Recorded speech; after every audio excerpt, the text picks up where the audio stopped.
পুৱতি তৰা ধাৰাবাহিকখনৰ আজি নিশা আহিবলগীয়া এপিছডৰ প্ৰমো বৰ্তমান মুকলি হৈছে আৰু আজিৰ প্ৰমোত বাৰু আমি কি দেখিবলৈ পাইছোঁ আহকচোন আমি অকণমান চাই লওঁ।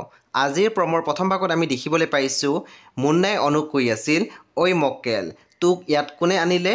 আজিৰ পৰা তোক যদি মই ইয়াত দেখা পাওঁ তোৰ গাড়ীটো বাদে তই নিজকে বিচাৰি নাপাবি কিন্তু। তাৰপিছত আমি প্ৰমোত দেখিবলৈ পাইছোঁ জীৱে কৈ আছিল, তুমি সৰুবাৰ প্ৰতি ইমান কঠোৰ নহ'বা, কেনিবাকৈ যদি সৰুবাই সঁচাকৈ ঘৰেদি গুচি যায়।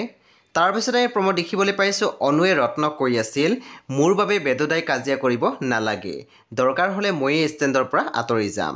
তেতিয়া আমি দেখিবলৈ পাইছোঁ ৰত্নই মাত দিছে, দৰকাৰ হ'লে মুন্না আঁতৰিব, তোক বেদই ইয়াৰ পৰা আঁতৰিব নিদিয়ে নহয়। বন্ধু বান্ধৱীসকল আজি নিশা 9 বজাত ৰং টিভিত আহিবলগীয়া পুৱতি তৰা ধাৰাবাহিকখন খুবেই বেছি ইণ্টাৰেষ্টিং হ'বলৈ গৈ আছে। আপোনালোকে চাবলৈ একেবাৰে নাপাহৰিব। পৰৱৰ্তী আপডেটৰ বাবে আপোনালোকে আমাৰ চেনেলটো ছাবস্ক্ৰাইব কৰি কাষত থকা বেল আইকনটো টিপি দিবলৈ নাপাহৰিব।